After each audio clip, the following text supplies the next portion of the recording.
Nuestro encuentro de hoy pretende aportar elementos a esta reflexión. Para ello tenemos la fortuna de contar con dos ponentes de lujo. Javier Solana, presentar a Javier Solana es obvio, pero en fin, recordarles ya 4 veces ministro, secretario general de la OTAN, alto representante del Consejo para la Política Exterior y de Seguridad Común de la Unión Europea y actualmente trabaja en ESADE impartiendo la cátedra de Liderazgo y Gobernanza Democrática y con frecuencia escribe artículos de opinión para diversos medios y foros de opinión. Susana Malcorra, canciller hasta julio de 2017, ha sido directora adjunta del Programa Mundial de Alimentos en el año 2004 y en mayo del 2008, el secretario general de Naciones Unidas le designó como subsecretaria general y en 2012 fue nombrada jefa de gabinete del secretario general Ban Ki-moon. Activa conferenciante, acaba de publicar su primer libro, Pasión por el Resultado, y está vinculada a múltiples organizaciones dedicadas a áreas que van desde el desarrollo sostenible, la democracia y el comercio internacional. Por último, como moderador contamos con Vicente Falacio, doctor en Filosofía por la Universidad Complutense, profesor de Ciencia Política de la Carlos III de Madrid y director del Observatorio de Política Exterior de la Fundación Alternativas y colaborador frecuente del diario El País y otros medios. En general, digamos, de dónde estamos. Detenernos un momento, después de 2 años difíciles, muy duros, de comienzo de la administración Trump, para ver en los próximos 2 años y más allá qué podemos o debemos esperar. Para eso, efectivamente, director, tenemos aquí con nosotros a Javier Solana y a Susana Malcorra. Ya les han presentado. Yo lo que quiero enfatizar es que les hemos elegido, además de que son ellos, de ser por ellos y ellos mismos, pues porque tienen una experiencia dilatada, han trabajado en puestos clave, tanto en Europa como en América Latina, y tienen esa perspectiva global, además, que es muy interesante y muy importante en este momento. Efectivamente, yo os quiero empezar preguntando, y como hipótesis de partida, más o menos el diagnóstico, después de 2 años, así, de dónde estamos, está más o menos claro.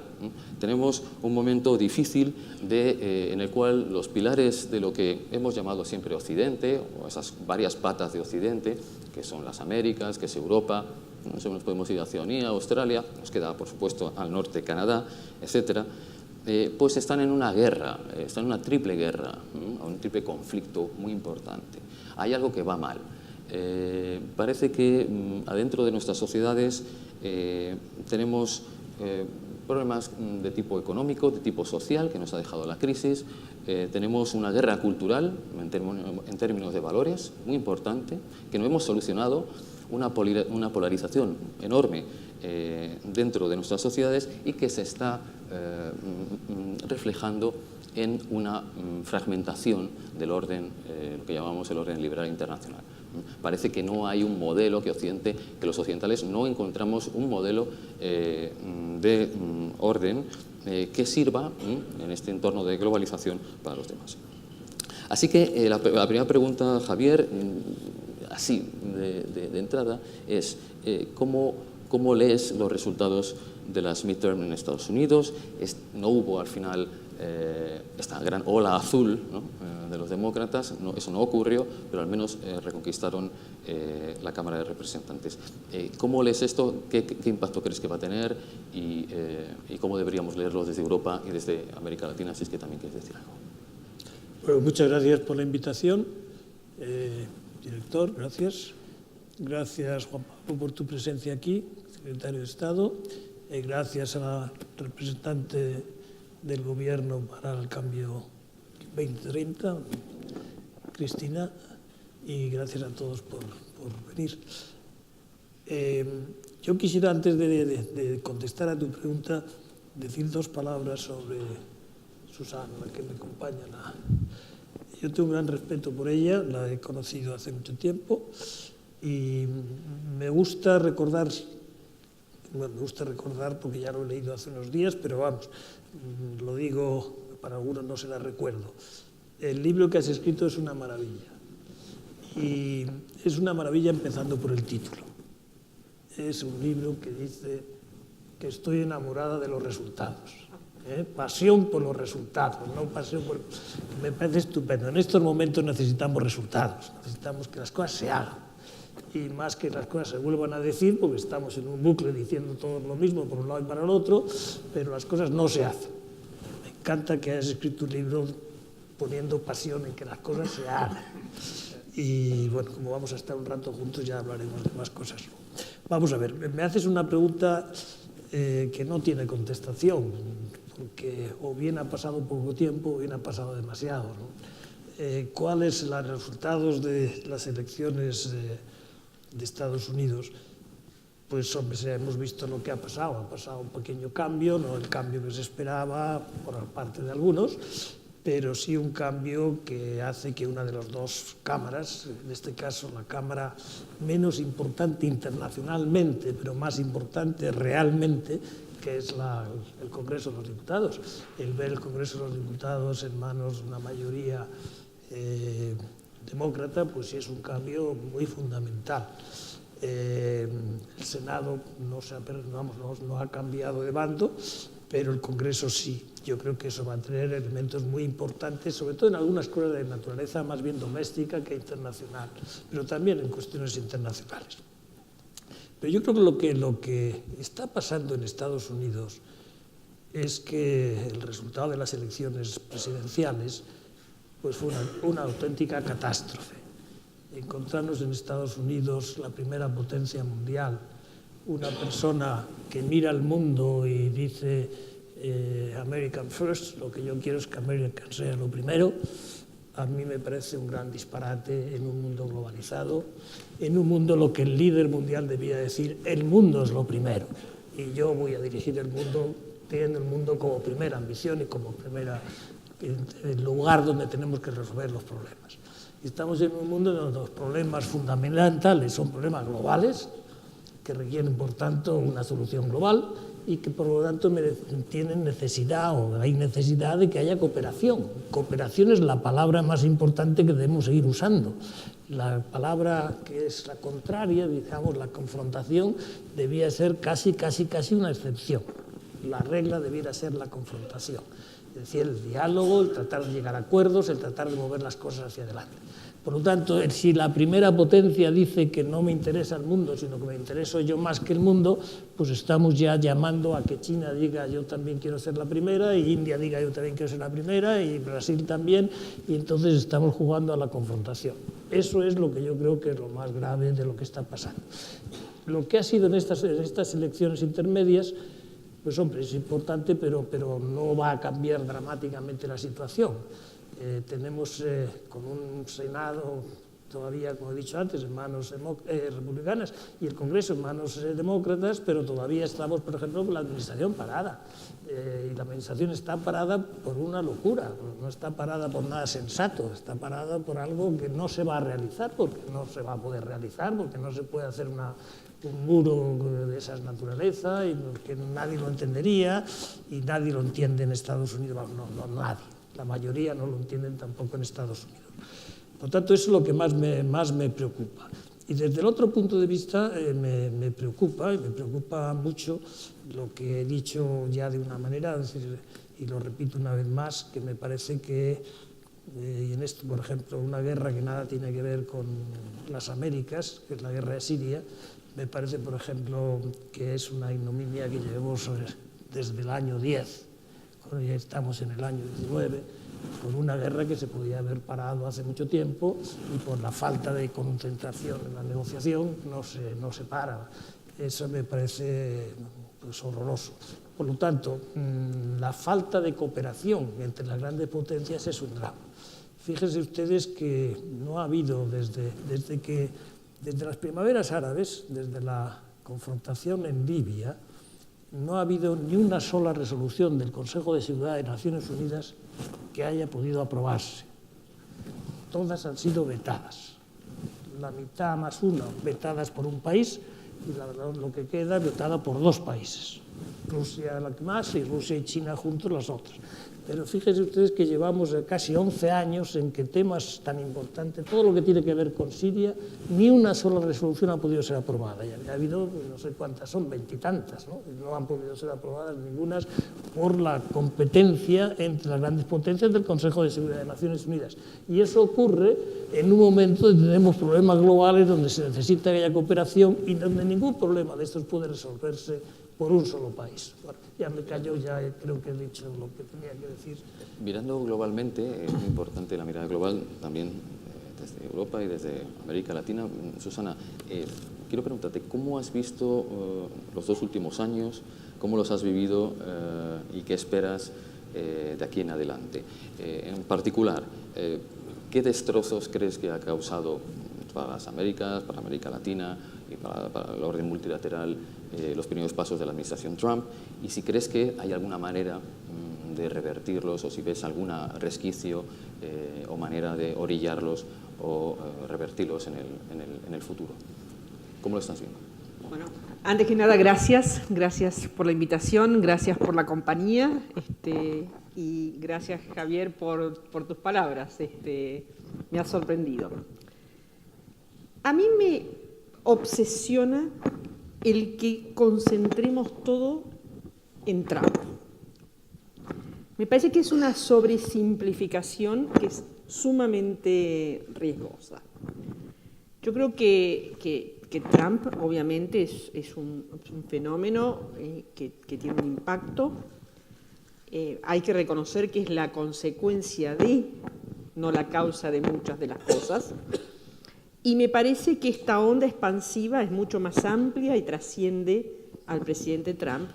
Y si nos ubicamos y nos posicionamos en enfocarnos exclusivamente en su administración, estamos cometiendo un severo error de análisis. 2 o 3 comentarios antes de ir a los últimos 2 años. Primero, desde la caída del muro de Berlín, el mundo se había transformado en unipolar.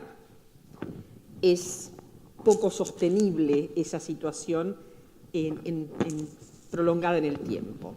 El surgimiento de China como alternativa, si bien todavía no se puede decir que el mundo se haya bipolarizado, pero el que China tenga cada vez más espacio y tenga un impacto cada vez mayor, con condiciones totalmente distintas y con contexto totalmente distinto, hace que empiece a producirse lo que históricamente ha ocurrido siempre que se produjo un cambio de liderazgo en el mundo, tensiones muy, muy fuertes. Y eso es parte de lo que estamos viendo. Pero la otra cosa que ha pasado es que la crisis del 2008 generó un impacto social enorme, del cual yo creo, en términos generales, hemos minusvalorado ese impacto. Fue una crisis que ha producido, desde mi punto de vista, un distanciamiento entre la gente y el liderazgo político y ha producido un quiebre en el pacto de confianza entre la gente y el liderazgo político. Todas estas cosas, desde lo macro global del unipolarismo al bipolarismo, a la ruptura del contrato social, de alguna manera, o contrato político, es el espacio en el cual nos estamos moviendo. Después llega, por supuesto, el presidente Trump a la administración y el hecho de que presida sobre el país, que es la primera potencia en el mundo, y que tome decisiones del tipo que ha tomado, genera un impacto. Genera un impacto de resentimiento en todo el sistema multilateral, de ruptura, que es muy, muy serio, a pesar de que yo, habiendo estado en el sistema y conociendo el sistema de adentro, creo firmemente que es probable que sea momento de repensar algunos aspectos del sistema. Una cosa es repensar y otra cosa es tirarlo por la ventana. Estamos en un momento de un riesgo muy alto de que el sistema implosione y que no haya ningún modelo alternativo, porque así como Estados Unidos deja de cumplir su rol de policía del mundo, la realidad es que nadie lo ocupa ese rol porque China no lo está ocupando en ese modelo. Entonces, ahí tenemos un primer impacto. Un impacto que tiene que ver con todo el mundo y con la ausencia del espacio que ocupaba Estados Unidos. Después está el impacto más específico de la confrontación entre Estados Unidos y China, que hoy por hoy tiene la prioridad más grande centrada en el tema del comercio, pero que esconde muchísimas otras discusiones detrás de eso.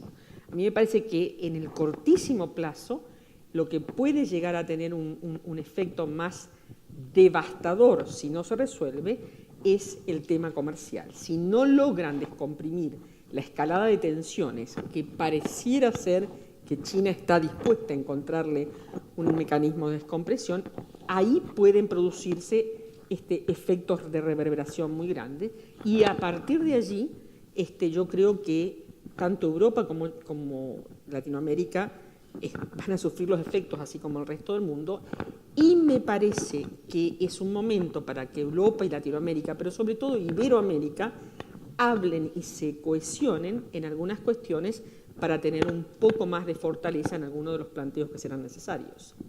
Tú estás mencionando algo que es importante y es que después de lo que ha pasado estos últimos años parecía que había una oportunidad de reaccionar y tratar de reformar hacia mejor tanto nuestras sociedades como el sistema internacional, como el orden internacional, como las instituciones multilaterales, el sistema de comercio, el cambio climático, toda la seguridad, todas estas cosas nos hacen preguntarnos, ¿podemos sacar algo en positivo de lo que ha pasado? ¿Alguna lección en positivo? En ese sentido, se esperaba al principio que, o se dijo, se habló mucho de ello, de que Europa, como reacción a las políticas que venían, o la onda que venía de Estados Unidos, íbamos a reaccionar y por fin nos íbamos a integrar, iba a ser un reactivo para la integración. Por América Latina se dijo, como nos agreden verbalmente y como el muro y todo esto, o al final pues nos vamos a unir. Parece que nada de esto está ocurriendo, más bien parece que nos estamos contaminando y nos estamos fragmentando. Javier, la Unión Europea, antes de que hables de China, porque estoy seguro de que tienes muchas ganas y le das muchas vueltas a China, pero la Unión Europea, ¿qué espacios realmente, acabamos de presenciar toda la opereta del Brexit en estos días, qué espacio le ves para avanzar realmente y integrarse y empezar a reconstruir el orden internacional? ¿Me permites que comente algunas de las cosas que se han dicho anteriormente, que en las que estoy fundamentalmente de acuerdo, pero poner algunos impactos más, algunas flechas y algunas cosas que han pasado durante ese tiempo? Vamos a ver, decimos que después de la caída del muro de Berlín el mundo unipolar duró muy poco. Entre medias, cuando cambia el siglo se nos despierta con dos acontecimientos importantísimos. Uno es el 11 de septiembre, con consecuencias que todavía estamos sufriendo, pero recordar que en ese 11 de septiembre, un año antes, había llegado Putin a ser presidente de la Unión Soviética, de la Rusia. Y es el primer líder mundial que llama por teléfono al presidente Bush el 11 de septiembre. Y recuerden lo que dijo el presidente Bush cuando se vieron. Le miré a los ojos y vi que era un hombre con el que se podía trabajar. Eso pasaba en el año 3, antes de la invasión de Irak. Pero fijaros que en ese mismo año, en el mismo año de las Torres Gemelas, una cosa fue en septiembre y la otra en noviembre, la China entra a la Organización Mundial del Comercio. Y yo creo que ese es el acontecimiento más histórico para el desarrollo de China. Y no se puede entender todo lo que ha pasado en China en ese tiempo si no fuera porque le permitió entrar, o se le ofreció la entrada en la Organización Mundial de Comercio en el mismo año con que empieza el siglo. Es decir, el siglo empieza con una cosa política gorda, que es terrorismo, y empieza también con una cosa económica gordísima, para lo que vimos, que es la entrada de China en la Organización Mundial de Comercio. Si os acordáis, el tiempo sigue y sigue relativamente en buena concordia hasta el año 7. El año 7 es cuando Putin en Múnich, en la conferencia de Múnich, dice claramente, en una conferencia donde él era el líder de la conferencia, y dice, señores y señores, no estoy de acuerdo con lo que está pasando. Esto no es como lo habíamos preparado. Aquí hay alguien que no está jugando sus cartas y da todas las culpas sobre Estados Unidos en un momento realmente con un cierto drama, el año 7. Y ya el año 8 pues ya llega la crisis, hombre, tenemos el año 8 la alegría a los deportistas, tuvimos unos Juegos Olímpicos espléndidos en China, que fueron realmente la presentación en sociedad de China como un gran país, la ceremonia inaugural, todo aquello que lo acordáis muy bien. Por tanto, yo creo que tenemos que mirar todas las cosas que han pasado, porque han pasado muchas, y realmente han pasado muy pocas para poder decir cuál es el impacto de estas elecciones del midterm en el futuro del mundo. Evidentemente, yo no me atrevería a decir cuál va a ser el efecto de estas elecciones de midterm. Pero sí quiero decir que para Europa, el pensar que lo que has dicho, por ejemplo, que me parece que es un poquito ligero, no lo que has dicho tú, sino el concepto, es decir, que porque teníamos Trump, Europa iba a revolucionarse y a ocupar el espacio político que dejaba América. Me parece que es una simpleza de gran dimensión. No creo que eso se pudiera hacer, ¿no? Pero sí se puede hacer algunas cosas. Y en esas cosas que se puede hacer, yo creo que se han hecho cosas importantes desde el punto de vista europeo. No tengo que decir que soy un europeo convencido, no soy naif, no soy un ingenuo, pero sí soy un europeo convencido, incluso hoy. Y a mí me parece que Europa ha reaccionado bastante bien. Reaccionó a la crisis económica más lentamente que otros, que duda cabe, por tanto ha dejado más heridas o más cicatrices la crisis económica, pero desde el punto de vista de la Unión Europea como tal, yo os quiero decir con toda franqueza que no esperaría que hoy estuviera donde está. Es decir, con los cambios que ha hecho en los temas relacionados con la eurozona, que son importantísimos. Ayer estábamos viendo al presidente de la Comisión diciendo que íbamos a apoyar que los impuestos se pudieran aprobar por mayorías cualificadas, cosa que era imposible de imaginar que el presidente de la Comisión lo dijera nunca. Hemos visto cómo una nueva crisis económica estaría mucho mejor solucionada con las instituciones que hay hoy. Y después hemos visto algo muy importante, que es el desarrollo en materia de seguridad y de defensa. Lo que ha pasado en 2 años en la Unión Europea en esa materia es espectacular.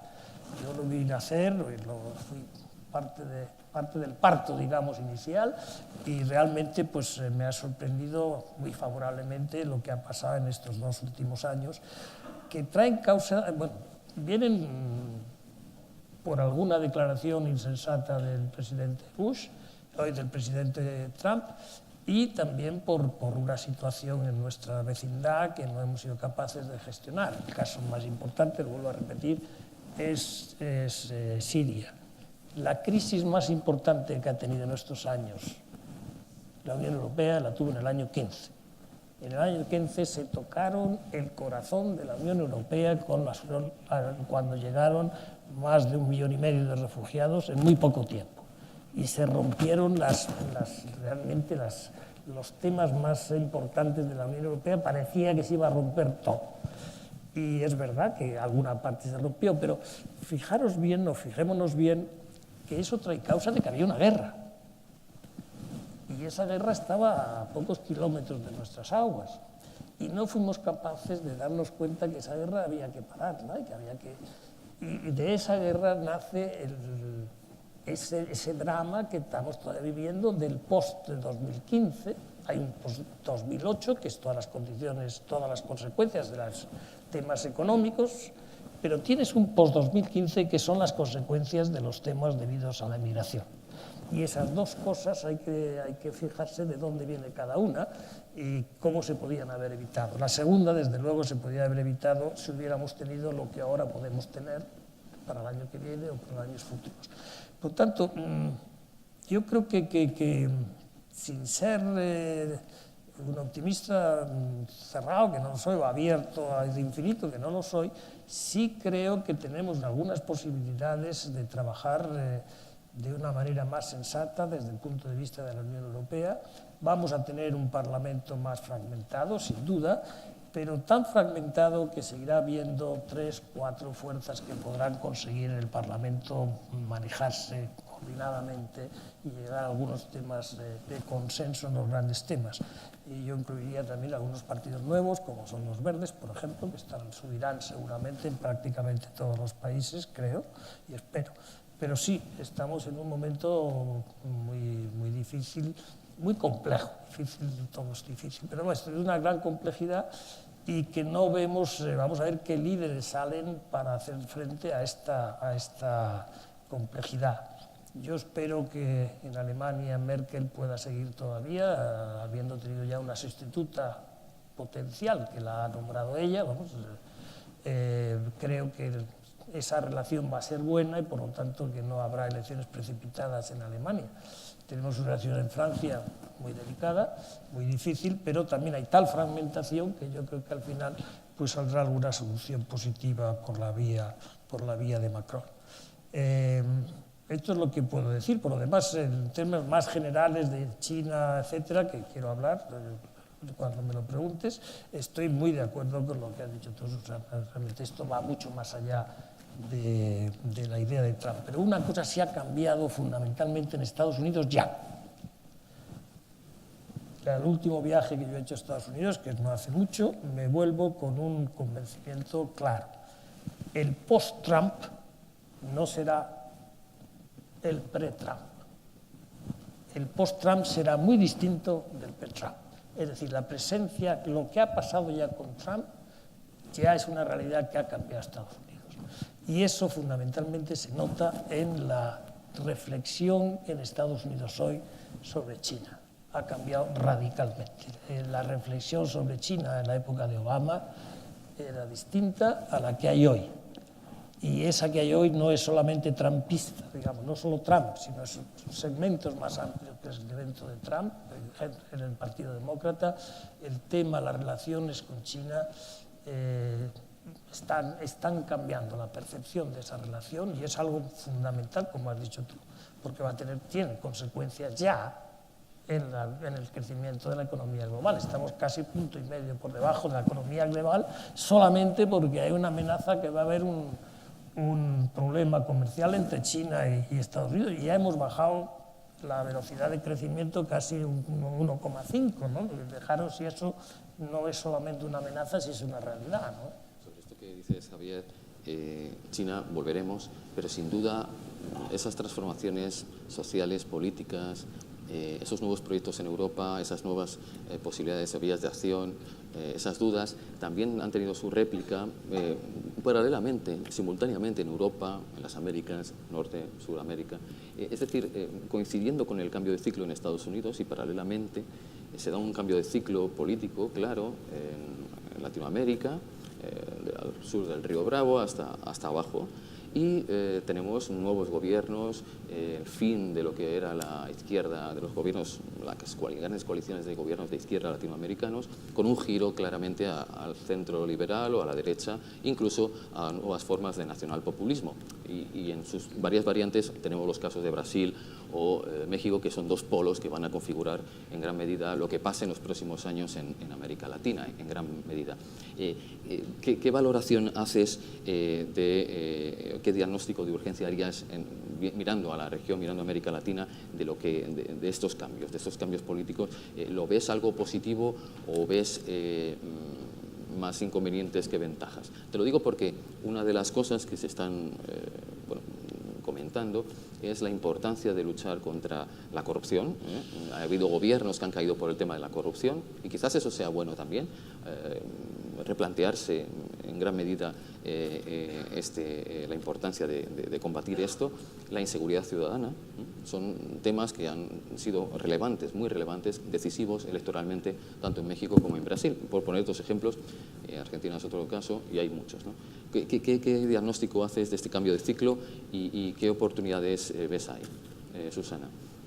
En primer lugar, yo creo que decir que hay un patrón uniforme de movida hacia la derecha es apresurado.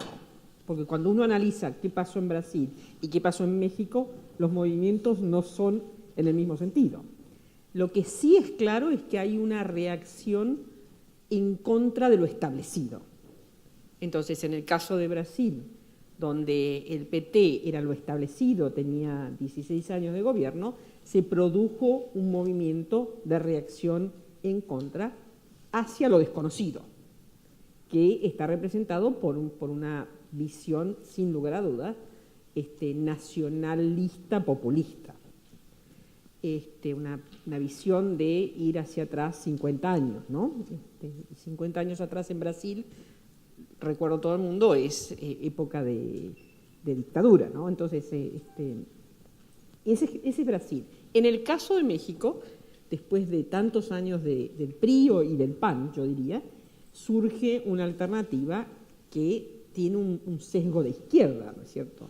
Entonces, si hay algo que decir es que hay una reacción en contra de lo establecido, que me parece que en términos generales es lo que encontramos está pasando en muchas partes del mundo, no solamente en Latinoamérica.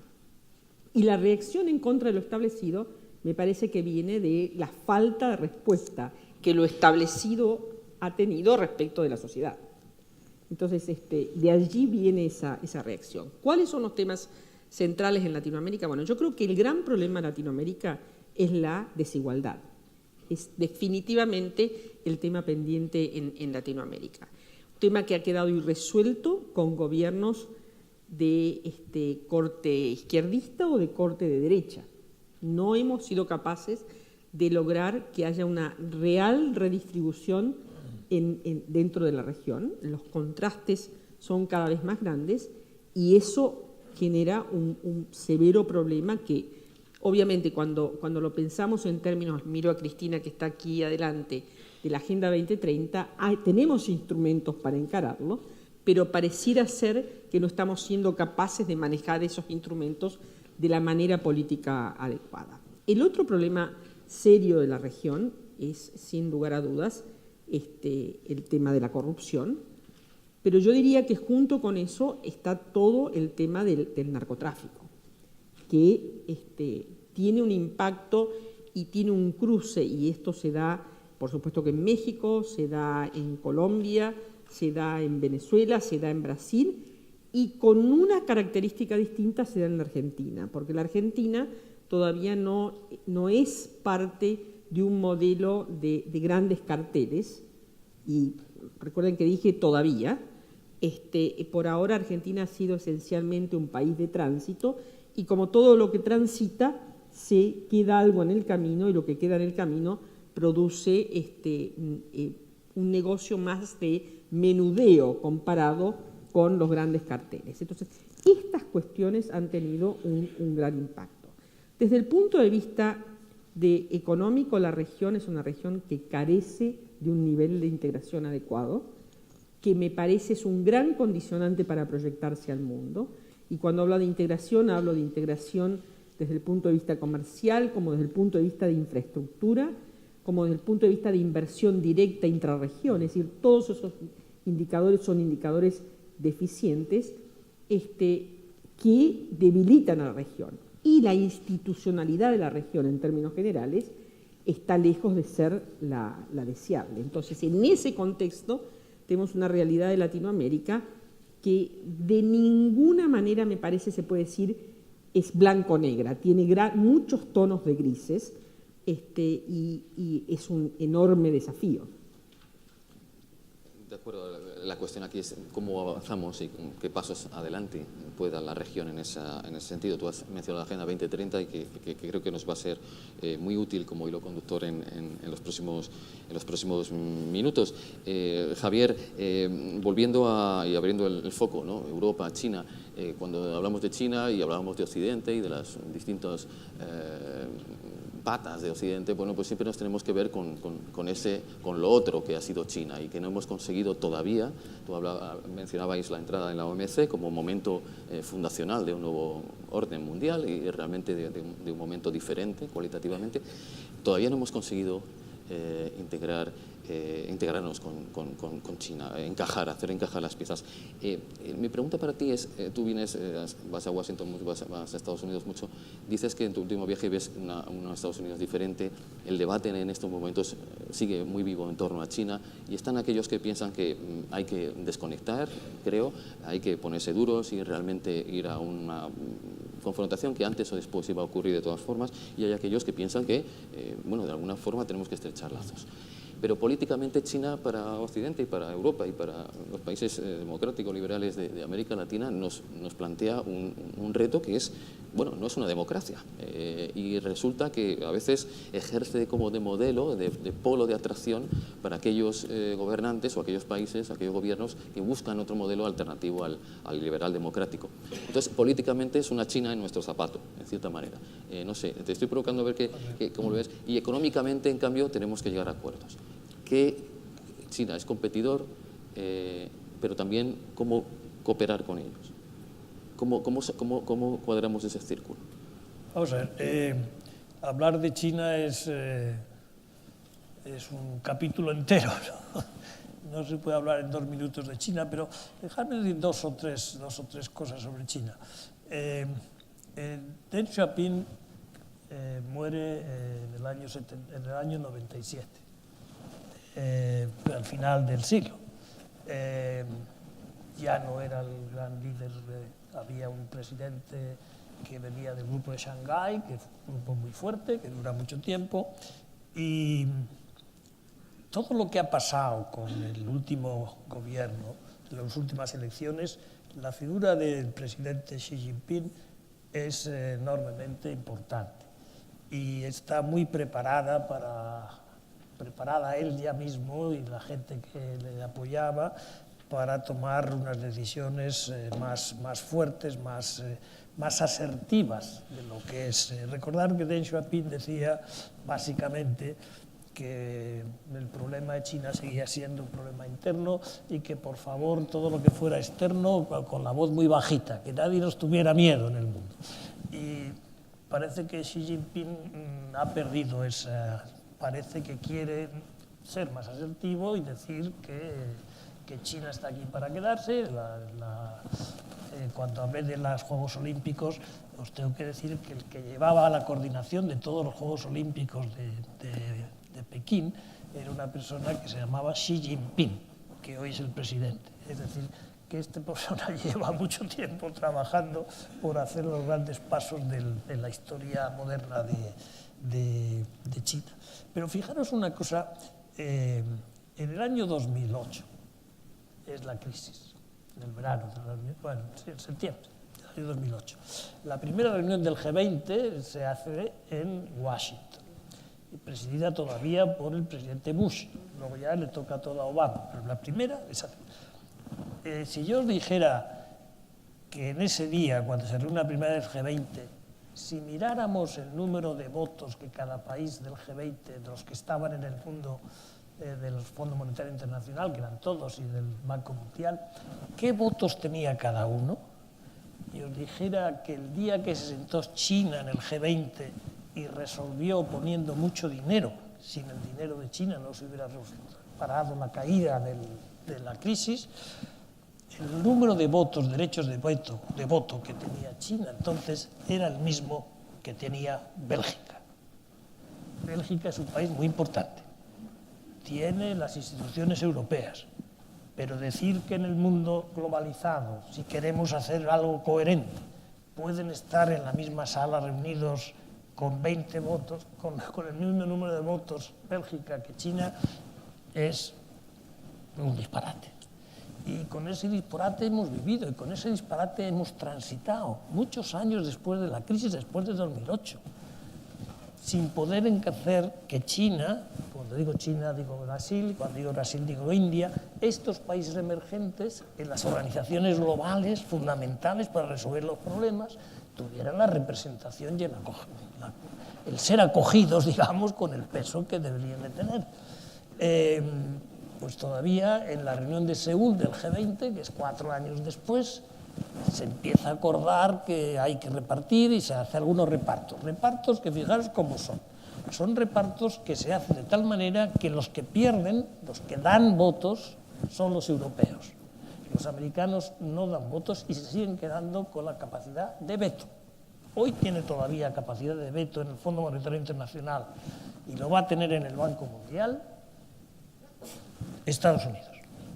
Europa ya no tiene capacidad de veto, pero estamos muy orgullosos de no haber perdido esa capacidad de veto, pero hemos hecho que China y la India y Brasil tengan una representación mucho más proporcionada en estas organizaciones. Si de verdad creemos que los problemas son globales y que las instituciones globales son las que tienen que resolver los problemas, o integramos a esta gente con el peso que tiene, o harán sus propias organizaciones, y entonces sí que tendríamos un gran lío, porque podíamos haber tenido organizaciones alrededor de China, que China hubiera creado sus propias organizaciones. Alguna ha intentado crear y se ha parado.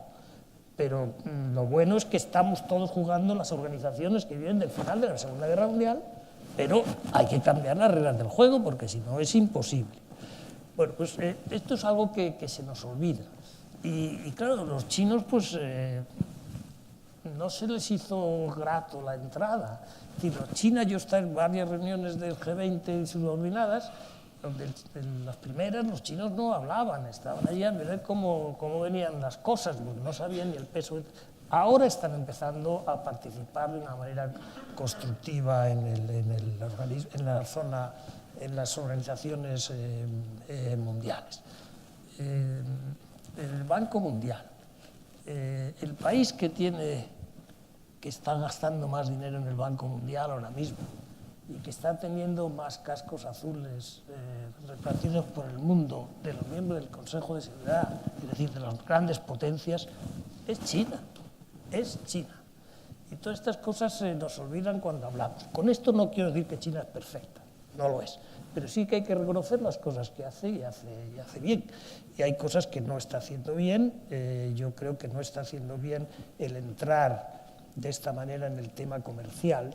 Yo creo que debía haber sido mucho más prudente en entrar en el tema comercial, porque China tiene un pequeñísimo pecado, que para algunos es grandísimo.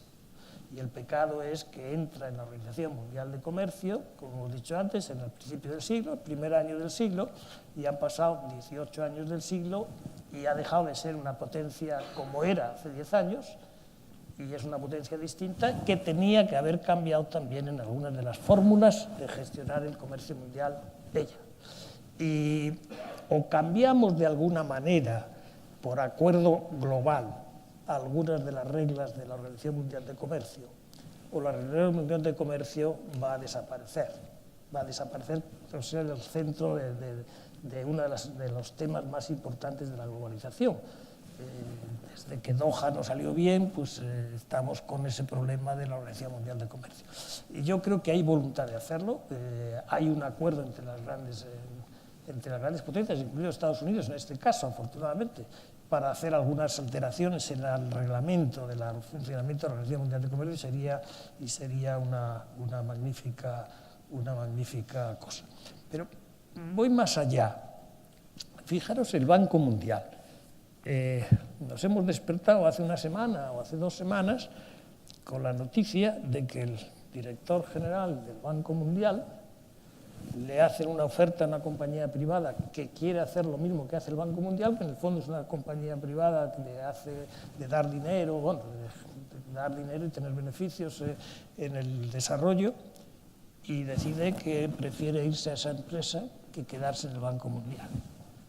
Ya sorprende, solo había pasado cuando se fue Rato, pero así que se vaya de una organización mundial una persona sin dar explicaciones, pues no está bien.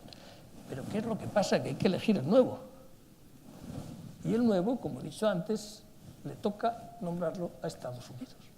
Y vamos a estar en la situación tan pintoresca que vamos a tener eligiendo al director general del Banco Mundial por un presidente de los Estados Unidos que no cree en el Banco Mundial, que no cree en el Fondo Monetario Internacional, que no cree en nada de estas instituciones, pero va a ser el que va a nombrar el futuro presidente del Banco Mundial.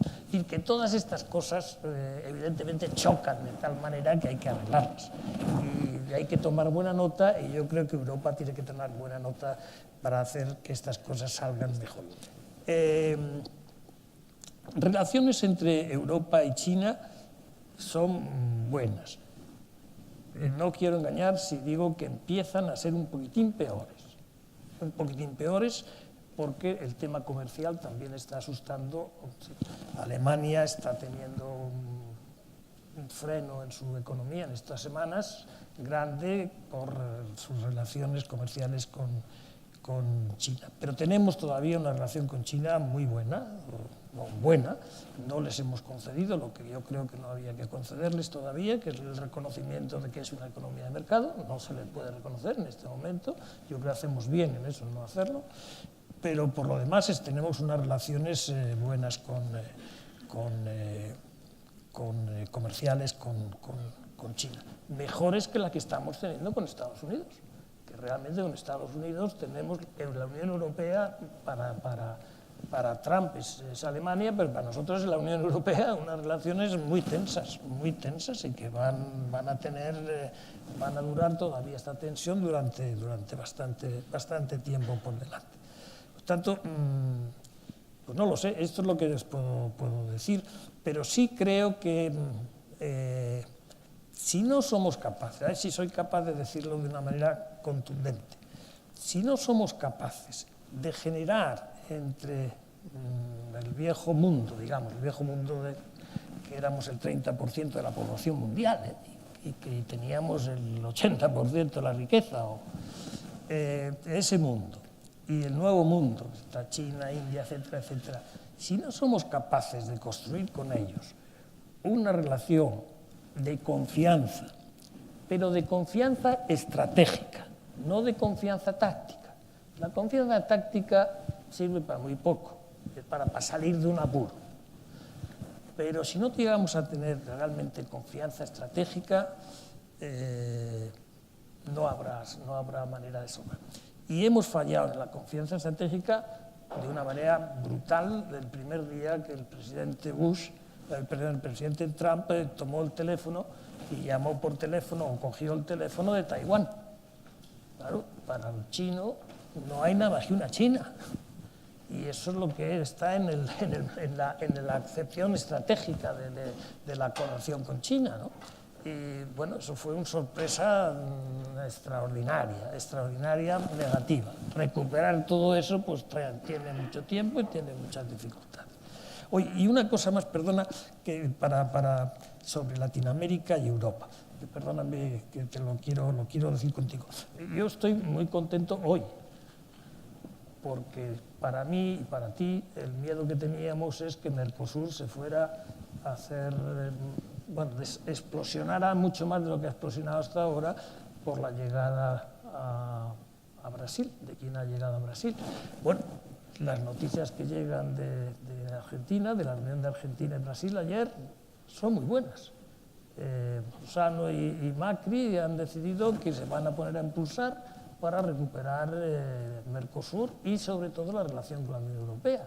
Y el día anterior, el 15 me parece que fue, se reunió también la comisión de negociación entre Estados Unidos entre América Latina y la Unión Europea, también con muy buen resultado. Así que el miedo que a mí me producía, que era que Brasil rompiera todos los acuerdos de todo tipo y tal, vamos a ver si es verdad lo que la reunión entre Macri y el presidente Macri y el presidente de Brasil parece que ha sido relativamente positiva y ha sido muy bien acogida en Bruselas ayer. Ayer había una gran alegría desde ese punto de vista. Era el único punto de vista en que había alegría, pero además era Brexit por todos lados, ¿no? Bueno, después de este recorrido por el globo terráqueo que nos has hecho, Javier, Javier se refería a la reforma, en este caso del FMI, de la representatividad de las nuevas economías emergentes, principalmente China en ellas, ¿no? Susana, ¿tú cómo ves el tema de la reforma de los organismos multilaterales? Tú tienes mucha experiencia en Naciones Unidas, has estado más de 8 años allí y lo has visto de cerca y lo conoces al detalle y sobre el terreno. Entonces, ¿qué tipo de reforma es viable en Naciones Unidas? ¿Qué buenas ideas estás escuchando en Europa o en gobiernos de América Latina en relación a esto. Y quiero preguntarte también por el G20, ¿no? Que ha venido a ser como esa especie de gobierno mundial que al final quiere acabar haciéndolo todo, porque empezó queriendo resolver una crisis financiera y ha acabado pues, con una agenda descomunal que abarca todos los ámbitos. ¿Cómo ves la reforma de Naciones Unidas y en relación a ello este pequeño directorio mundial que se ha convertido el G20? No sé si es un G20 o un G19 con más Estados Unidos, pero es algo parecido. ¿Qué opinión y qué valoración haces de ello y de la última cumbre en concreto en Argentina, en Buenos Aires? Bueno, he de decir que Javier ha dejado sembrado de temas que me gustaría retomar, pero bueno, en aras del tiempo voy a ir a tu pregunta.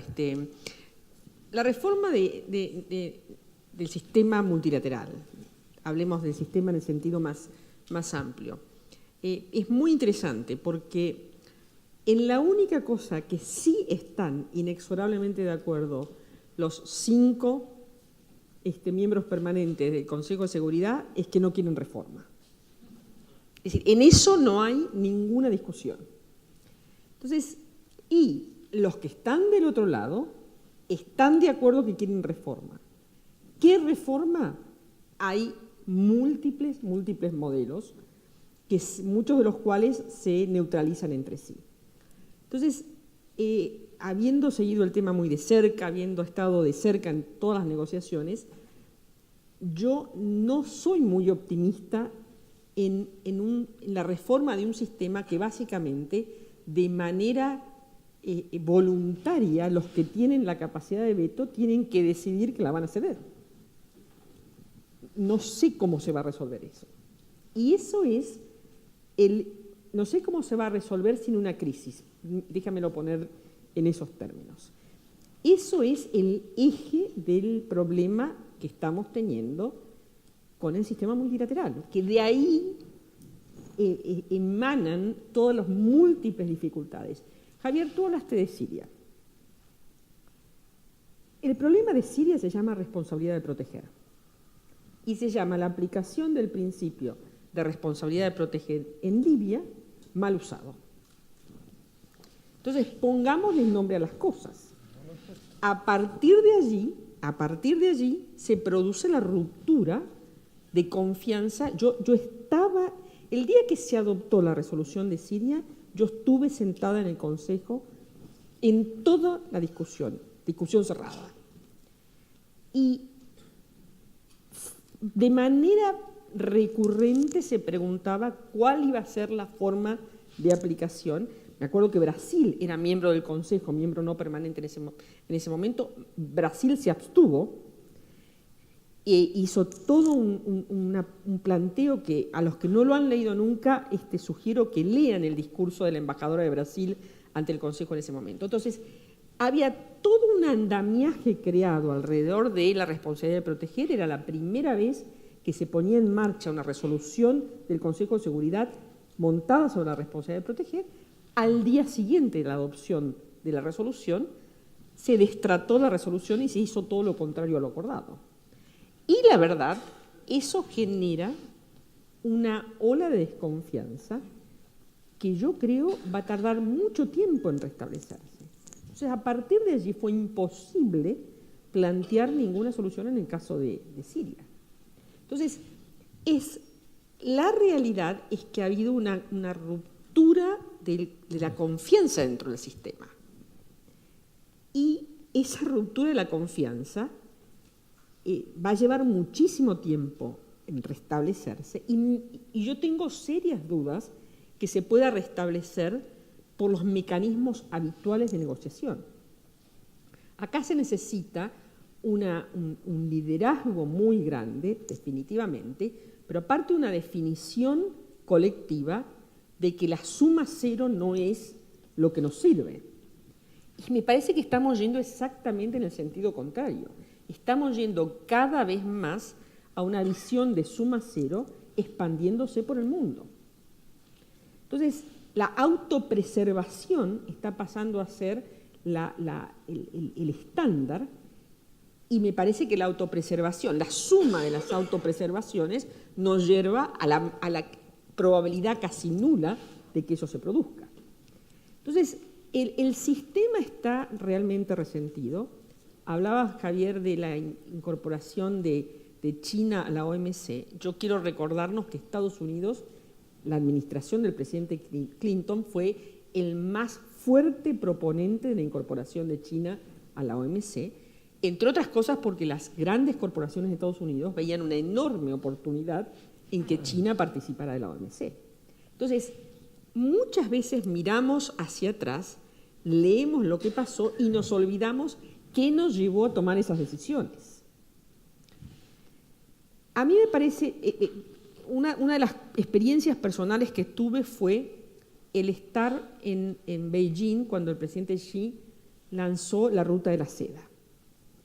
Fue invitado el presidente Macri, yo lo acompañé, y fue un momento realmente sumamente interesante, porque cuando uno leía minuciosamente lo que estaba diciendo el presidente Xi, de alguna manera estaba lanzando un nuevo sistema multilateral, a partir de esa visión economicista, puramente economicista de los vínculos.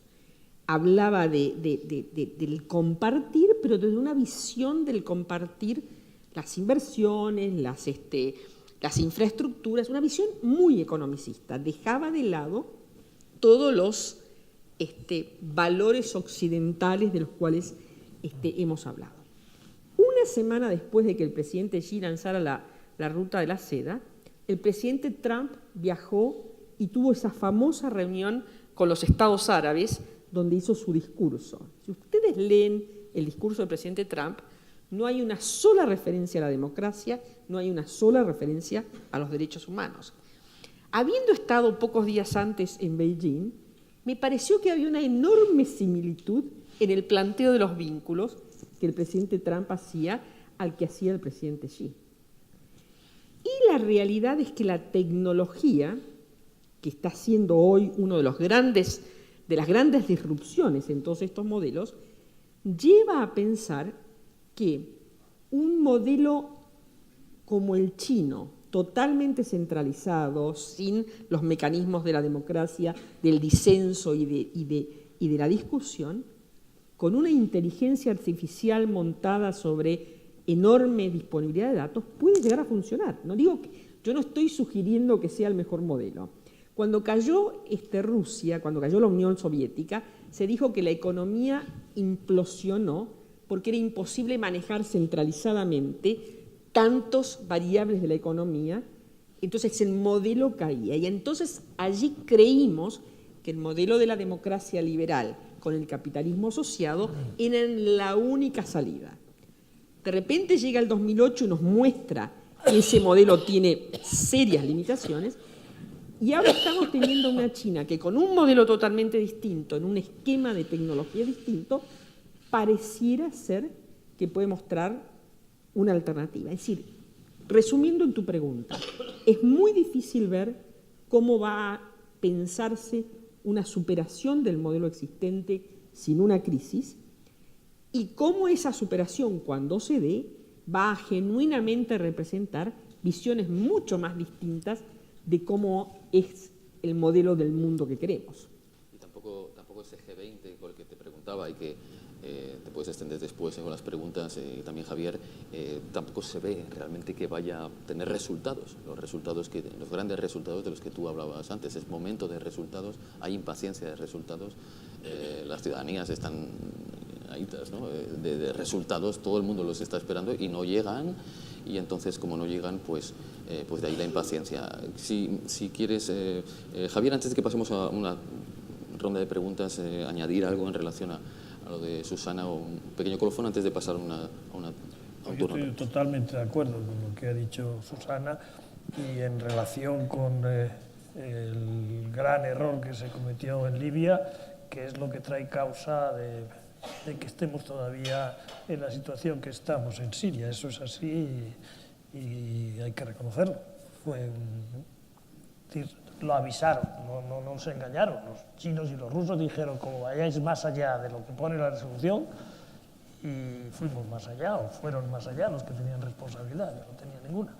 Pero sí, es así, y lo estamos pagando muy caro. Ahora, yo creo que para el cambio del sistema, unas palabras sobre el cambio del sistema, yo creo que había que ponerse objetivos un poco más modestos. Y yo empezaría por modificar, mediante el consenso, los papeles y los roles de los miembros permanentes. Yo creo que no es imposible, por ejemplo, que el derecho de veto no sea completamente desterrado, que no lo va a ser, pero sí que se pueda desterrar de algunos casos. O, por ejemplo, que se pudiera llegar que para transacciones humanitarias, o ya sea la responsabilidad de proteger, o poniéndolo al revés, la solicitud de ser protegido. La responsabilidad de proteger es que la decisión la toma el que va a proteger. Y lo importante sería que la decisión la tomara o la solicitara el que quiere ser protegido.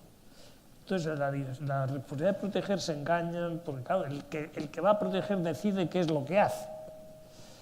Y yo creo que ahí es donde yo fui de las que hicimos la responsabilidad de proteger con COFI, ¿no? Y es verdad que quizá no vimos todas las consecuencias, lo que había para otros. Sí que hubo en la responsabilidad de proteger una pequeña resistencia de algunos países diciendo, oiga, que al final los que nos van a proteger son ustedes. Y a ver cómo nos protegen. Y yo, pues, ahí se podía haber jugado con la experiencia que ya tenemos. Si lo hiciéramos hoy, lo haríamos seguramente de una manera más como tú lo has indicado. No sé qué más me has preguntado. ¿Qué me has preguntado? Que ya se me ha olvidado. En relación, por si querías hacer un comentario, pero creo que antes de pasar a las preguntas está bien ahí, Javier, porque yo veo algunas ya personas que quieren intervenir. Ah, perdona, que estoy... No, por Dios. No te quiero interrumpir. Yo en relación a... Bueno, estamos con la responsabilidad de proteger y estamos con la reforma de los multilaterales, pero una cosa que queda en el tapete es el tema del desarrollo, del desarrollo global, del desarrollo y la Agenda 2030. Yo os quiero preguntar por ello también, porque aquí este gobierno se lo está tomando muy en serio, hay toda una acción multilateral en marcha muy importante, hay ganas de llegar a acuerdos en términos de desarrollo integral y global y sostenible. Y ahí enlazo con lo que hablabais de China. Susana y Javier, o sea, en un momento en el que estamos tratando de aunar esfuerzos, donde la cooperación es muy importante, donde desde cierta parte de la comunidad internacional se tiene claro ya hacia dónde se quiere avanzar y nos hemos marcado unos objetivos. Tú decías en alguna ocasión que son inabarcables casi, porque la Agenda 2030, pues estos 17 pues son como una gran Biblia que bueno, es difícil de cumplir eso, pero hay que avanzar hacia allá. ¿Cómo integramos esta visión de desarrollo sostenible? Y ahí, ¿cómo integramos también a China? Porque parece que ni Europa, ni Estados Unidos, ni Norteamérica, ni Latinoamérica son capaces de financiar por sí solos el desarrollo global. Necesitamos a China. Y entonces, ¿cómo imbricamos a China en ese desarrollo sostenible? En primer lugar, perdón. No, va para los dos. La pata flaca, la pata débil de la Agenda 2030, desde la génesis fue el financiamiento. Cuando nosotros miramos la discusión del financiamiento del desarrollo que se dio en Addis, no se concluyó nada definitivo. Lo que se dijo para encontrarle una salida al tema, porque aparte cuando uno valoriza cuánto sale el proyecto de Agenda 2030, es trillones de trillones. Entonces, la forma que se encontró de resolver esa dicotomía irresuelta, que no pasaba, por supuesto, solo por las contribuciones para el desarrollo de los países, fue apelar al sector privado. Y parte de todo eso generó la incorporación del objetivo 16 de la agenda, que es el objetivo de institucionalización de los países, porque la asociación era, en la medida que se institucionalizaran, era más fácil conseguir que el sector privado tomara un rol preponderante. Ahora, todo esto tenía un hilo conductor, que era que los países más fuertes tuvieran una intervención favorable. Y allí es obvio que el distanciamiento de Estados Unidos de todas estas cuestiones tiene un impacto en el mundo en desarrollo. Y en contrapartida con eso, China pasa a ocupar un espacio más grande que genera otra tensión. Porque parte de la tensión que hay entre Estados Unidos y China en este momento es cuán preponderante China ha pasado a ser en África y cuán preponderante China ha pasado a ser en Latinoamérica. Entonces, todo esto tiene una vinculación, sin lugar a dudas, y necesitamos que China juegue un rol porque los recursos no son suficientes. Pues nosotros necesitamos que juegue un rol, y yo creo que China lo está jugando. Si vamos a cantidades económicas, etcétera, de los miembros permanentes del Consejo de Seguridad está siendo de los más generosos. Lo que sí es verdad es que no ayuda a algunas de las cosas que a nosotros nos gustaría también que ayudaran, ¿no? Democracia, etcétera, etcétera. Pero yo creo que desde el punto de vista de querer que la gente salga de la pobreza, China lo ha demostrado con su propia gente. Es el país que ha sacado más gente de la pobreza en su propio país, por lo tanto sabe lo que es eso y lo quiere hacer, ¿no? Y lo quiere hacer lo que sí es verdad es que pone algunas condiciones, por ejemplo, en estos casos están poniendo condiciones de trabajadores chinos en algunas cosas que duelen en algunos países, por ejemplo Brasil le dolió muchísimo, ¿no? Pero en Brasil no aceptó la No condición aceptó, de trabajador. claro, por eso sí, le dolió tanto que no la aceptó, Mira, por ejemplo. Javier, tengo una anécdota alrededor de eso. Cuando el presidente Macri, que no era presidente todavía, era candidato, era presidente electo, fue a visitar a Dilma, a la presidenta Rousseff. Yo lo acompañé, faltaban pocos días para que asumiera, y hablamos de China. Hablaron ellos de China, y la presidenta le dijo: hay una sola cosa, no, es inexorable tener un vínculo con China. Hay que pararse fuerte con China y plantear los términos y condiciones con los cuales uno está dispuesto. Eso se lo dijo la presidenta Rousseff al presidente electo Macri. Y le dijo, fue una lucha muy dura que aceptaran no traer chinos para trabajar en Brasil. Nosotros nunca lo íbamos a aceptar, como lo vemos en África.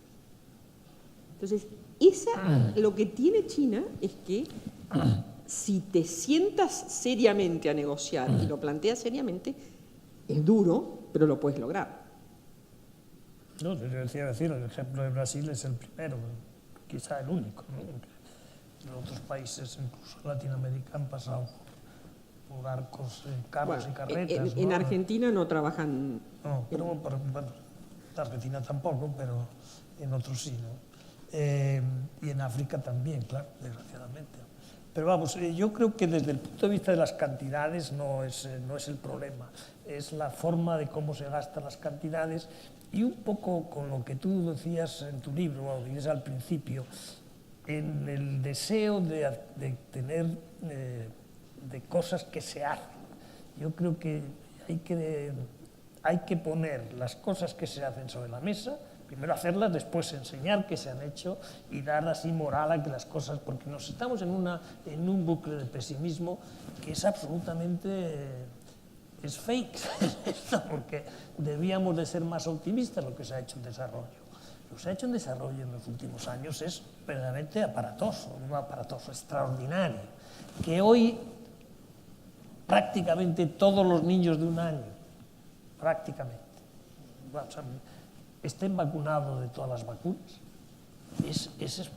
En eso ha pasado, yo creo que no han llegado 10 años, ¿no? En lo que la vacunación ha subido hasta tantísimo, el porcentaje de vacunación de todas las vacunas. Queda un poco todavía la hepatitis un poco más difícil, que es más cara la hepatitis, pero lo que resulta la vacunación es espectacular, Cristina, tú lo sabes, cuando ves el mapa de la vacunación, cómo ha subido en nada. En niños de un año, el dato que da la Organización Mundial de la Salud es de un año. Es decir, que ha habido cosas extraordinarias. Lo que pasa es que hay muchas cosas que quedan por hacer, pero se han hecho en estos últimos años cosas en materia de desarrollo mucho y se van a hacer más en eso. Pero creo que nos lo tenemos que decir también, que darnos un poco de confianza de que cuando se hacen las cosas, nos ponemos a hacer las cosas, salen bien. De ahí la importancia de los resultados, ¿no? Y luego también en la cooperación público-privada es muy importante lo que se ha hecho también, porque no solamente son las grandes fundaciones, es que hay fundaciones que invierten más que muchos países muy grandes en pobreza y en salir en muchas cosas muy importantes, pero también están cambiando algunas empresas su mentalidad en cuanto al desarrollo, y eso pues también es importante que estamos empezando, la comunidad internacional como tal, pero creo que por ahí se van a mover las cosas un poquito más deprisa. Por tanto, el desarrollo es fundamental, pero creo que por ahí vamos en la dirección relativamente mejor de lo que hemos sido nunca, desde luego, y con éxitos que yo creo que debíamos de presumir un poco, vamos, para darnos la sensación de que a veces se consiguen cosas, ¿no? Que había que... Y yo creo que China en eso va a jugar. ¿Quién no va a jugar? Es Estados Unidos, que no quiere jugar colectivamente. Y esto es lo malo de la cooperación, que estas cosas... Mirad, yo con esto ya no sé si voy a hablar más, pues no sé si tengo más cosas que deciros, pero yo creo que el concepto de bienes públicos globales es el concepto que tendríamos que estar manejando en un mundo en que los problemas son globales y que las soluciones son globales. El cuidar los bienes públicos globales. Y yo creo que es una manera, porque sabemos cómo cuidar los bienes públicos locales. El alcalde los arregla, pues trata de arreglar. Sabemos cómo cubrir los bienes públicos nacionales. Pues hay un gobierno, un parlamento. Lo que no sabemos todavía es cómo proveer y defender los bienes públicos globales. Y este es el gran reto que tenemos delante de nosotros, porque no solamente es el cambio climático, es que son muchas más otras cosas que son bienes públicos globales, la paz, por ejemplo, la estabilidad, y todo eso, cómo lo gestionas, cómo lo provees ese bien público y cómo lo defiendes, yo creo que es el problema. Para eso necesitas algún tipo de gobernanza, no digo de gobierno, pero sí de gobernanza. De ahí la importancia que tienen las instituciones globales y la vocación. Y de ahí el daño que nos hace que la primera potencia mundial diga que en esto no cree, que no cree en las instituciones ni en nada que sea global, que es un pecado muy importante contra el futuro.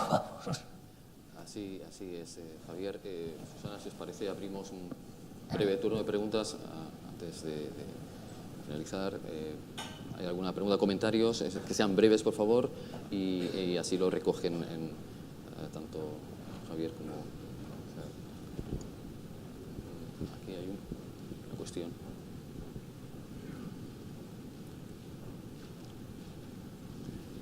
Buenas noches. Una de las primeras cosas que se habló en el 2008, cuando estalló la crisis, era la necesidad de realizar un nuevo Bretton Woods. Es decir, Bretton Woods había permitido construir un orden económico internacional que le diera sostenibilidad a la reconstrucción de un orden político internacional. Susana habló del tema del quiebre en el 2008, de la confianza entre la gente y las élites. Y eso hay un correlato vinculado con el tema de la globalización y la pérdida de control de los estados. Es decir, cuando los estados pierden por completo el control de la economía, hay un alejamiento entre lo que está pasando con la vida de la gente y la responsabilidad de las élites políticas. Entonces, ahí la democracia pierde sentido. En el orden multilateral y en las instituciones internacionales, ¿cuáles son las fronteras del nuevo Bretton Woods? ¿Sería un Bretton Woods con China? ¿Implicaría un modelo de desarrollo que no solo toque temas de pobreza, sino también temas de equidad? ¿Hay consenso para eso? ¿Cuáles son las fronteras de ese consenso? Eso es todo. Muchas gracias. Sí, aquí había una primera y luego pasamos a... ¿Sí? Bien. Sí, rápido, por favor. Buenas noches. Yo quería preguntar por Siria, por los kurdos precisamente, y mi pregunta es si con vuestra experiencia en las relaciones internacionales y vuestro conocimiento de la situación en Siria, ¿qué creéis que va a ocurrir con la región kurda? Si Turquía hiciera una ofensiva, una pregunta es, si Turquía hiciera una ofensiva, si pensáis que hubiera que aplicar de nuevo, volver a plantear la responsabilidad de proteger. Y la segunda pregunta, si no hay una invasión de ese tipo, si creéis que puede haber una relación como la que hay en Irak, donde hay una autonomía en la región kurda. Gracias. Aquí, sí, por favor. Aquí abajo. Aquí y luego pasamos a... Sí. Muchas gracias, y Tomás Abadía, muchas gracias por las intervenciones tan interesantes de Javier, de Susana y de Vicente. Pienso que el título es muy importante. Estados Unidos y la crisis de Occidente, ¿qué pueden hacer América Latina y Europa? Y nosotros los europeos, yo he estado 25 años al servicio de la Unión Europea, lo que tenemos que estar muy fuertemente comprometidos con nuestra escala de valores: derechos humanos, defensa de la democracia, sostenibilidad y el multilateralismo. Y en ese sentido, en el multilateralismo, aunque tengamos dificultades con el esquema actual, si dejamos caer a determinadas organizaciones internacionales, vamos a ir peor, como es el caso de la OMC. El gran progreso de la humanidad fue con la ronda Kennedy, fue con la ronda Uruguay, con la ronda Dillon, en que todo el mundo pues pudo crecer económicamente. Gracias. No podemos esperar nada Sí, de la relación transatlántica en los próximos 2 años, porque va a haber un paréntesis. El TTIP está paralizado y, en segundo lugar, nuestra cooperación política con Estados Unidos se ha debilitado. Ahora, sí que tenemos fuertes espacios en el ámbito multilateral para reforzar el papel de Europa, y de una forma muy concreta en América Latina, en la medida en que el gobierno de Estados Unidos pues no va a ocupar su atención tan importante. Y ahí yo sí que creo que tenemos una oportunidad, una ventana de oportunidad los europeos, y la asignatura pendiente, Susana, es el acuerdo Mercosur. Yo era miembro de la negociación, el 16 de abril cerramos el político y cooperación en el Palacio de San Martín en Buenos Aires. Han transcurrido 16 años y no lo hemos concluido. Es que realmente ahora tenemos ambas partes del Atlántico buenas condiciones para concluirlo. Es que la asociación Bolsonaro-Macri puede propiciar un dinamismo diferente a la negociación. Es que determinadas resistencias en Europa al comercio agrícola pueden facilitarlo. Muchas gracias. Muchas gracias, Tomás. Ahí había una pregunta. Sí. 2 nos quedan y... Hola, muy buenas tardes. Un auténtico placer escucharles, la verdad. Yo quería poner el énfasis no tanto en un tema económico, sino en un tema más político y de vinculación con la democracia. Ustedes lo han mencionado antes, el modelo tras la caída del muro de Berlín vino a poner de manifiesto que el desarrollo casi no era posible sin otro modelo que la democracia. Y sin embargo, el caso chino viene a demostrar otra cosa. En un momento en el que las sociedades occidentales están en plena crisis, ¿creen ustedes que hay algún tipo de riesgo de involución democrática? Ahí ya la última de momento. Sí, no, para complementar un poco inclusive el primero que habló igualmente tiene la misma inquietud, es la parte de la democracia. Pues. El tema de la democracia, siempre parece que la economía se robó pues, en toda la conducta y la forma de ejercer pues, las conversaciones que se dan inclusive en la Unión Europea. Pero parece ser que el tema de la democracia pues, se olvida. Fundamentalmente, por ejemplo, la democracia en China, ¿qué pasa en China o en los Estados Unidos? Se ha olvidado porque siempre se afinca, el tema es en lo económico. Tampoco es que existe alguna política en la Unión Europea que discurra en la democracia, qué pasa en China y qué pasa en Estados Unidos. Un poco esa parte. No sé si había una última ahí y ya tenemos que... Ahí. Sí, bueno, gracias. Muchas gracias. De nuevo, bueno, enhorabuena, es una redundancia decirlo, pero es un placer escucharles. Solo una serie de preguntas así muy puntuales. Hablamos de bienes públicos globales y su importancia. ¿No son los objetivos de desarrollo sostenible de la Agenda 2030 una excelente cristalización de bienes públicos globales con metas, indicadores y objetivos concretos? Segundo, da la sensación que, bueno, lógicamente no se puede abordar todo, me parece como tratar lo local y lo global de manera o sea, quizá profundizar en la conexión hoy en día, más favorecido por las tecnologías, una conexión directa entre lo global y lo local. Y es más, la capacidad de atraer financiación, que ya no se resuelve en Addis Abeba, pero tampoco es un proyecto de llave en mano planteado desde los ODS, sino como el dinamismo del nuevo tejido económico, político y social a la labor de una colaboración entre actores desde lo local, directamente está vinculado también con la provisión de los bienes públicos globales. Quizá profundizar un poco en esa dimensión, dado que, bueno, que creo que es muy interesante todos los puntos que han abondado y podría tener una relevancia para el tema. Gracias. Muchas gracias. Entonces, Javier, si te parece, empezamos contigo, si quieres contestar. Yo no voy a contestar a todas, luego pasamos a... Una está muy directamente para ti. Bretton Woods. Bretton Woods, acuérdate cómo se hace. Hay un libro precioso que ha salido no hace mucho, donde pone todo Bretton Woods explicado con un detalle extraordinario y te das cuenta de lo dificultoso que fue aquello y lo dificultoso que fueron las relaciones entre Estados Unidos e Inglaterra. Fue realmente dramático toda la dificultad. Yo creo que no necesitamos Bretton Woods, yo creo que necesitamos hacer cosas, no reunirnos más. Digamos que hay muchas cosas ya que se pueden utilizar, lo que hay que hacer es utilizarlas. El G20 ya está, eso es un cierto Bretton Woods, que si los dedicas y los reúnes y le pones un secretariado, cosa que no tiene, para seguir las cosas, pues ya daríamos un salto cualitativo. Lo que es que no quieren que haya un secretariado, pero el secretariado normal de eso podría ser el Fondo Monetario Internacional, por ejemplo, poner un ejemplo, ¿no? Que ya está funcionando y que podría jugar. Es decir, yo creo que eso hay que hacerlo, pero sin... yo creo que hay que hacerlo casi sin que se dé la gente cuenta, vamos. Lo que es difícil es que cuando ya anuncias que vas a hacer una revolución en esa materia, ya te está todo el mundo mirando y ya no te dejan hacerlo. Lo que mejor es empezar, tomar medidas, hacer resultados, hacer pasión en los resultados y de repente nace la criatura, ¿no? Y luego la pones el sombrero y ya está hecha, ¿no? Es decir, mi experiencia en esa sensación va mucho más en que lo importante es la cosa, no el nombre de la cosa.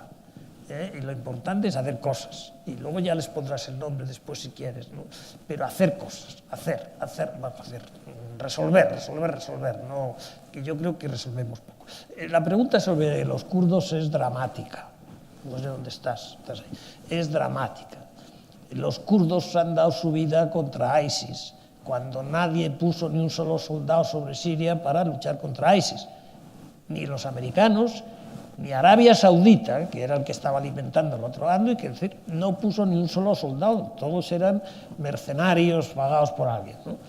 Y los kurdos sí jugaron limpio sabiendo que esperaban una recompensa, lógicamente, y la recompensa se la tenían que dar a aquellos a los que ayudaron más, porque fueron la fuerza de choque de los americanos sobre el terreno. ¿Qué pasó al final? Que claro, los kurdos dijeron, hombre, dadnos algo, por lo menos defendernos. ¿Y qué pasó? Pues que el presidente Trump dijo que había que salirse una noche, dijo hay que abandonar Afganistán, hay que abandonarse Siria, y creó un gran lío, tan lío que acabó perdió al ministro de Defensa, uno de los hombres más importantes de su gabinete, lo perdió en ese debate, ¿no? ¿Qué está pasando ahora? Pues una cosa dramática, que donde están pidiendo ayuda los kurdos es a Assad. Entonces vamos a tener una situación tan pintoresca que es de Assad a Assad y entre medias el infierno. Porque ahora resulta que la gente quiere que le proteja a Assad, que ya es el colmo de los colmos, digamos, ¿no? En cierta manera. Lo van a pasar muy mal los kurdos porque nada tiene que ver los kurdos en frontera con Turquía que los kurdos un poquito más lejos de Turquía, que es lo que está pasando en Irak. En Irak se han podido, porque además ya lo tenían de antes, ya tenían una cierta autonomía, ya la tenían, y luego tienen petróleo. Esa parte de los kurdos en Irak tienen petróleo, o están cerquita del petróleo, cosa que estos no lo están. Entonces no se va a federalizar Siria, no se va a hacer, nadie quiere que pase eso, por tanto los kurdos de Siria lo van a pasar mal y habrá que ver cómo se hace a través de Naciones Unidas o alguna fórmula para que no sufran más de lo que tienen que sufrir.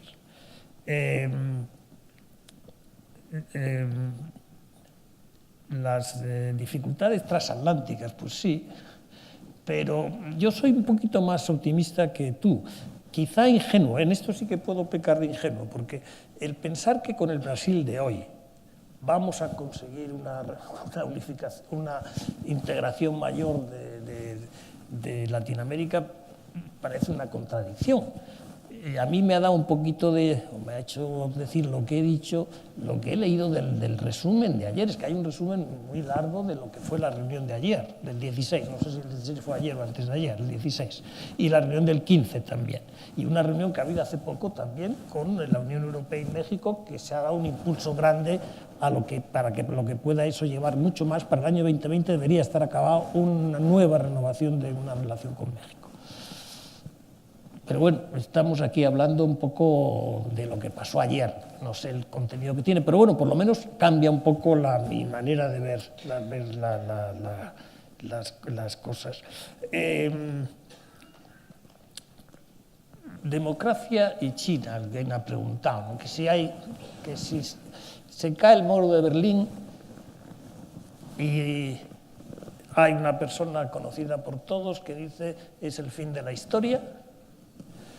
Y bueno, pues resulta que no es el fin de la historia, pero tampoco necesariamente es el principio de una historia totalmente diferente. Yo creo que la democracia, entendida como entiende la democracia, el siglo de las luces, el hombre tiene que seguir siendo, la mujer tiene que seguir siendo, el ser humano tiene que seguir el centro de la vida, me parece a mí que eso es lo que queremos defender la mayoría. Y cuando yo no os quiero contar dónde he comido yo ni con quién he comido, pero era un chino importantísimo que ha pasado por Madrid porque quería verme y se ha ido a comer nada. Y cuando hablas en serio, pues dices, hombre, pues es que vamos mal, es que tendríamos que hacer más cosas. Es de la vía democrática, te lo dice el propio chino. La democracia, los derechos personales, etcétera, todas estas cosas, los derechos humanos, están muy metidos en nuestro DNA, ¿no? Y nos gusta tenerlos y disfrutarlos. Y yo por ahí, el cambio no puede ser un cambio hacia menos democracia, puede ser un cambio hacia más eficacia garantizado, pero no menos democracia, yo creo. Yo creo que el tiempo va hacia...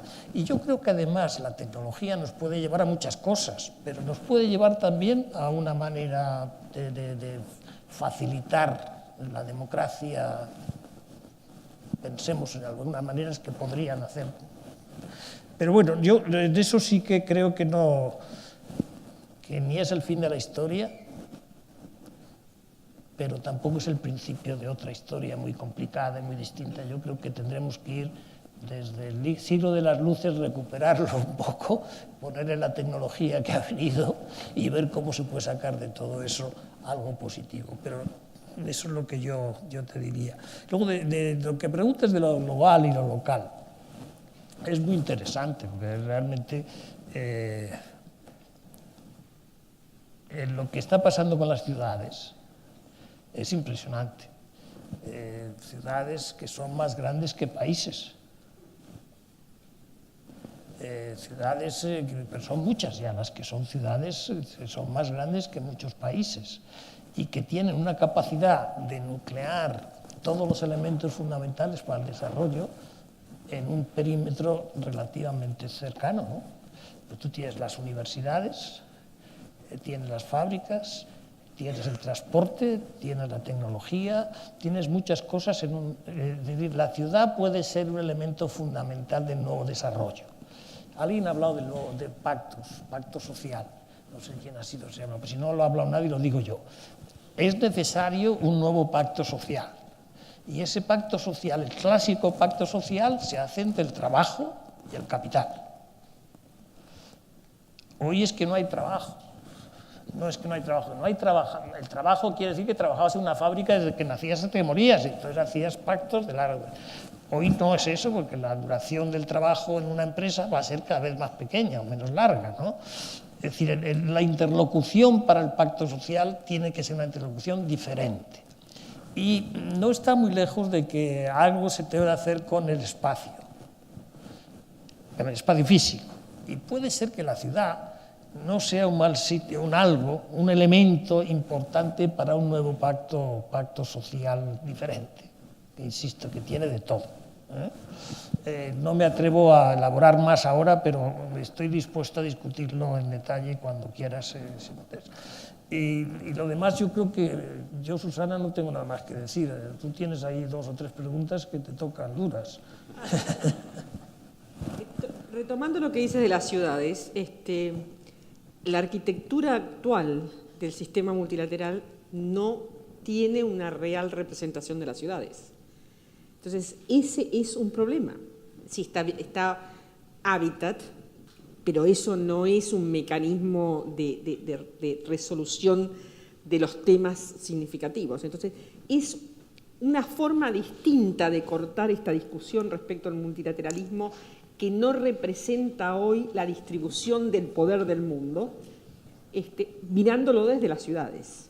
Entonces, hay muchas cosas que son una oportunidad de cambio y que pensadas de una manera inteligente nos pueden dar una visión superadora y que definitivamente necesitamos de esa visión superadora.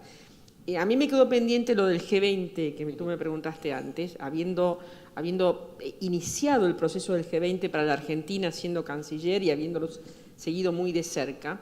Es un ejercicio sumamente interesante, pero es una suma de ejercicios individuales, donde cada país define la agenda. Sí es cierto que hay algunas cosas de continuidad, pero no hay una forma de tratar los temas con su historia, con su proceso y su continuidad. A lo mejor intencionalmente fue creado así, pero cuando hay cuestiones de la complejidad de las cuestiones que tiene el mundo en este momento, por ejemplo, Argentina incluyó como parte de su agenda el futuro del trabajo e incluyó como parte de su agenda por primera vez la educación vinculada al futuro del trabajo.